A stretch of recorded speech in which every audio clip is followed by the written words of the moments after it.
You're listening to The Pivot Point, where we unpack the defining moments that shift careers and lives.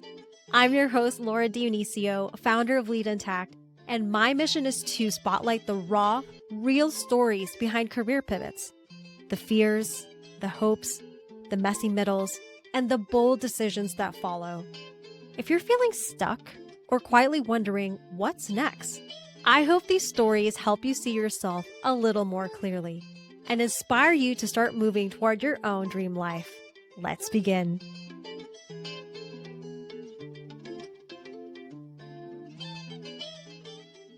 Okay, so you got the dream job, the one that you've been waiting for. Now what? The thing is, unlike the movies, it doesn't just end there. It's not like you get that letter or that call that says, yes, you have this dream job. It's all yours. And then the credits roll, and then everybody presumably lives happily ever after. I was just thinking about this.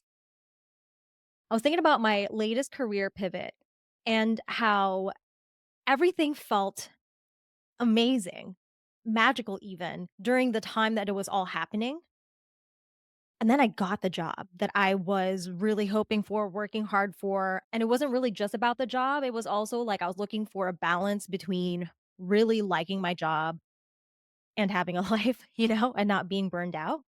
But then when I got there, I was just like, why am I not happy? And I remember talking to a good friend of mine about this same thing. She loved what she was doing, was really passionate about it, but it still led to a lot of stress, anxiety, and burnout. And so she made a decision to do a career pivot, still in the same area, so to speak, but instead of working for a company, she decided to go off on her own. And she got what she wanted. She was making more than what she was making previously, working like half the time. And still, it was just kind of like, but why is my anxiety still there? So I think it's really important to talk about this because maybe this is you, right? You're like, oh my gosh, I got the job. I'm doing the thing, I think. But I now what? It's not feeling how I thought it would feel. Or maybe that's one of your fears that's stopping you from even pursuing it. You might be thinking, is it even worth it? What would life be like after that? Why would I leave behind the familiarity and comfort of being good at what I do for something unknown? Is it worth it?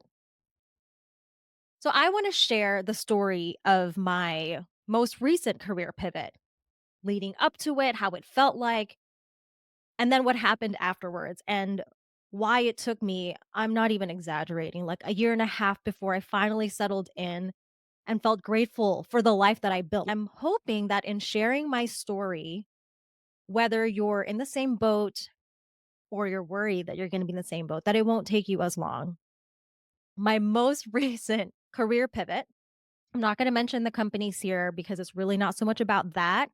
It's more about the experience of going through it. I was at a job where I truly felt passionate about the mission. It was technically challenging, intellectually stimulating, and I was in a lead position at the time.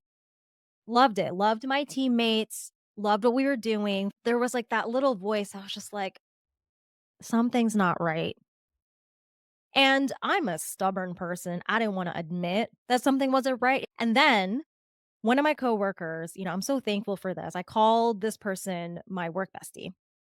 He was like, Laura, can we just have a candid conversation? And I was like, yeah, of course. My coworker brought up their own concerns because we were both in a similar lead position. And my coworker was like, look, we both have similar responsibilities right now. Can I ask you how many years have you been in your field? And at the time, I was, let's say, 14 years maybe. So we were similar. My coworker started talking about, I have been asking around and researching, and I think we're being severely underpaid. Basically, my coworker was saying out loud the thing that had been bothering me for months. And so this is why I think transparency is very important. Of course, I don't recommend being transparent with just anyone. I believe it's important to tune into yourself and listen to your gut. Can I trust this person? That kind of thing. But I'm so grateful for that conversation because hearing somebody say out loud the thing that I wasn't even allowing myself to acknowledge made me feel so validated. As much as I enjoyed the work and enjoyed the challenge, I was just like, this is too much. I got pissed, not gonna lie. This is what happens when you aren't honest about your needs and your wants. They kind of just stores up inside. And for me, at least, once I said, yes, I do feel this way, I was so furious, so angry. Luckily, I had mentors at the time. I'll never forget. One of them was like, Laura, that's totally valid that you're feeling angry.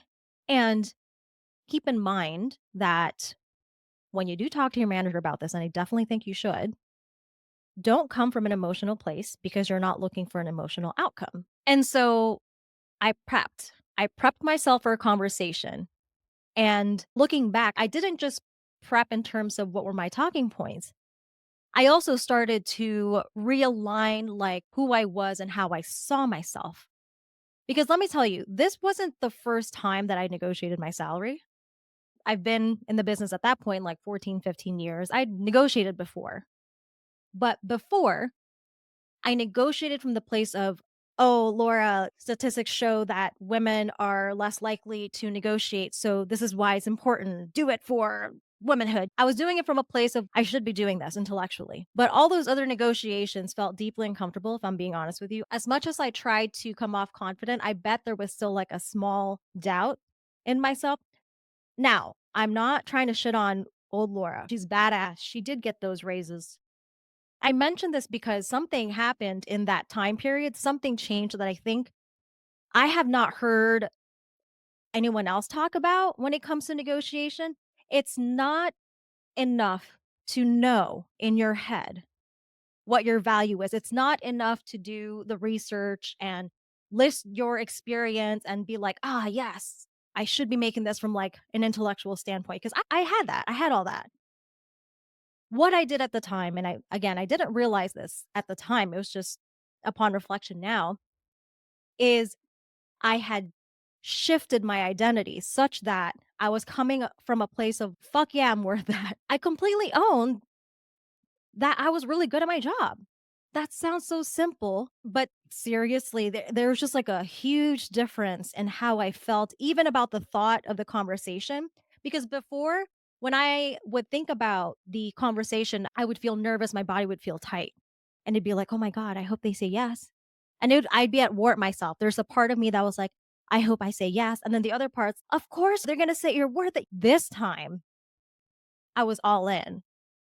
I had an expectation of myself to fully believe in myself. I was just all in on me.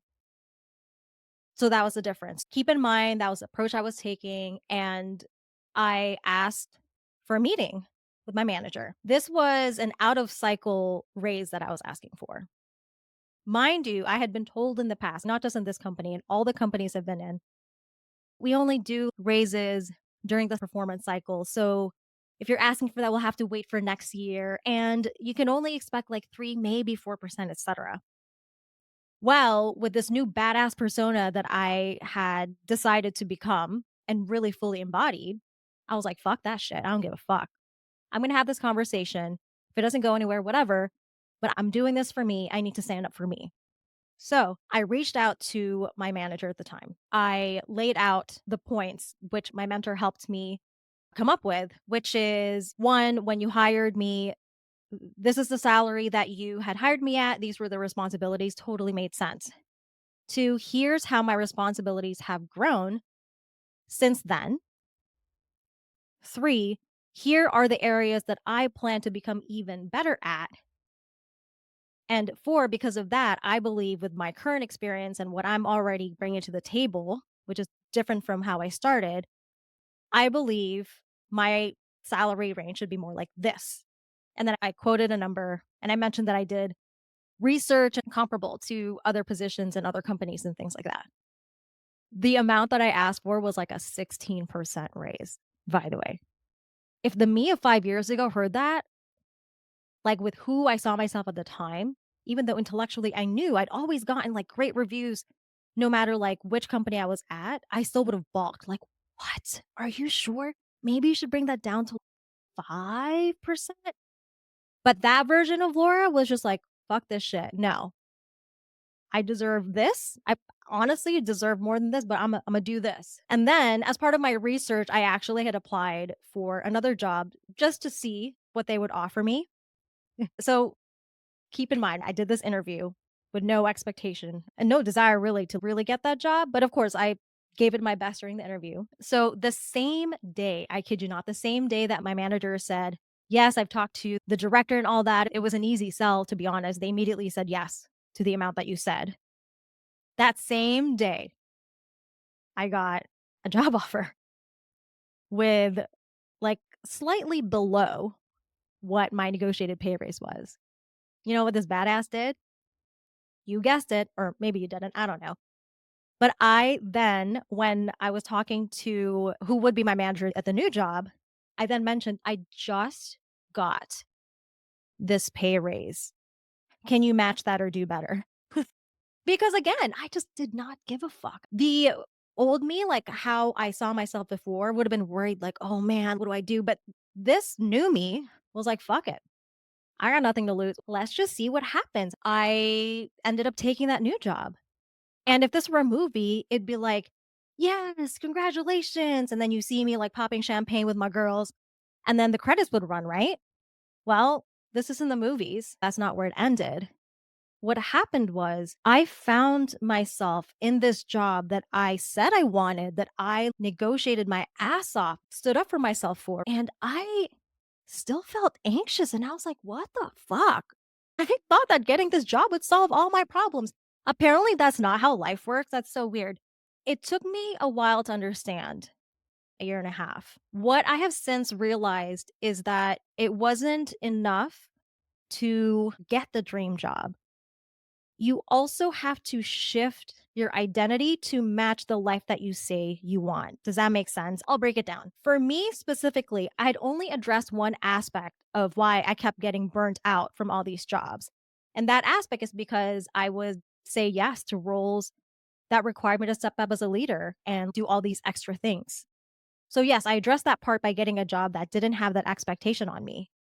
What I hadn't addressed is, well, what are the parts of me that are making me say yes to these things? Because yes, we live in a culture where productivity is king and like you're applauded if you are working 60-hour weeks or whatever. True. But what's also true is that I was the one saying yes to all that and allowing it to happen. And I am the common denominator out of all the jobs where I felt burnt out.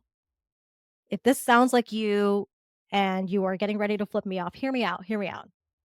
I'm not saying it's your fault, you're feeling burnt out and all your that's not what I'm saying at all. What I'm saying is once I took accountability for my part of it, as much as it hurt to admit that I was the common denominator of all the jobs where I ended up being burnt out, I realized that taking accountability for my part is actually empowering me to make a change such that it doesn't happen again. So, if you're feeling this way, like you got the job and you're still feeling anxious, maybe like me, you're starting to feel guilty because you're like so used to go, go, go and working nonstop and being burnt out and being the go to person that you feel guilty not working as hard anymore. Take a step back and ask yourself, okay, it's clear that I'm used to being anxious and working my ass off. What is actually important to me? So I started thinking, what is my professional brand? Meaning, how do I want to show up in a professional capacity? And also taking into account what are some words that people have described when talking about me in the past? Here's what I invite you to do just reflect and think back. Okay, who am I? What is my professional branding? Just write it out. So for me, it was things like a leader, very important to me, and how I ended up with a lot of leadership opportunities because I saw myself that way. It was reliable. It was fun because that's important to me. And it was someone who's a hard worker. And I prided myself being all those things. And then I took a step back and asked myself for each of those traits, does this still serve me? Yes, then okay, cool, keep going. If the answer was no, then I thought about, okay, if it's no longer serving me, how can I shift that into an identity that does serve me? So I'll give an example. For me, I realized that I used to be so proud to be called a hard worker.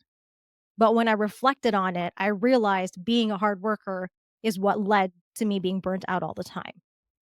And when I took a step back further, when I thought about the kind of life I wanted, which is to have a healthier work life balance, I realized that being a hard worker does not actually fit into that anymore. So I asked myself, okay, I'm going to let go of a title of being a hard worker. But what is actually important to me? Because I didn't just pick that up for funsies. And also, I don't actually want to work hard just to work hard. That's not something I want to be applauded for anymore. So, what is actually important to me? And I realized what was actually important to me was to produce quality work. And you don't have to actually work your ass off to produce quality work. You sometimes have to, but sometimes you don't. That was a game changer. I was like, oh, I get it. This is why I felt so fucking guilty for not overextending myself because the identity of hard worker was so embedded into me, my very being for over a decade. It was leading me to feel guilty and also a little bit of shame. It was making me believe and think that if I wasn't working my ass off like I'd been in the past, I was lazy. And so once I understood the root cause, which for me is a hard worker, I was like, aha, I got this. I can do something. What I did next then is to really bump up my awareness without judgment, by the way. And what that looks like is from a day to day standpoint, when I would find myself calling myself lazy, I would pause and ask myself, am I really being lazy? In the beginning, the answer was like, yes, because you're not working your ass off. I would remind myself, working hard, working my ass off is no longer important, but producing quality work and being reliable is. So I would ask myself, in this moment, have I produced quality work or am I on the path of producing quality work? Yes. Am I still meeting my deadline, which would make me reliable? Yes. Okay. Then I'm going to let this thought go that I'm lazy. I'm going to let the guilt go. I would do that over and over again. And finally, I was like, wow, my life is pretty fucking great. I actually can log off by 5. My phone isn't ringing so much while my IM's blowing up or whatever. This is great. I hope that resonates with you. It's such an important topic because sometimes we think that when we get the thing, it'll make our lives magically better, not realizing that, hey, you still have to play a part in it too. If you're like, wow, I'm not quite there, but my friend was just talking about this, please share this episode. I would really, really greatly appreciate it. And if you are looking for more support, you're like, okay, Laura, that's nice. I need more. I have this amazing free resource. It's called the Heart Aligned Career Transition Starter.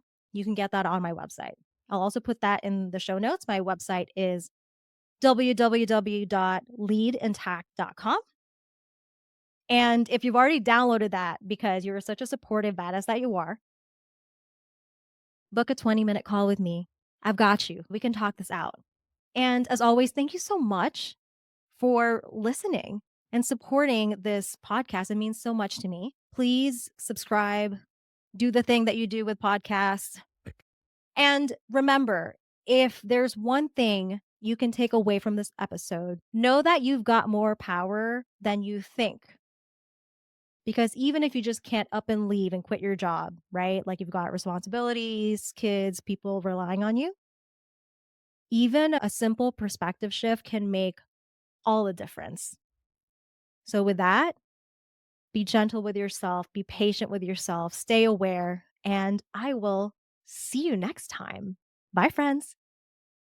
All right, friend, that's it for today's drop. If this episode hits something deep, don't just sit with it, act on it. Share this with a friend who needs to hear it, and then head to www.leadintact.com to grab your free heart-aligned career transition starter or book a free 20-minute call with me. I'm here when you're ready to stop feeling stuck and start moving toward what you really want. Catch you next time.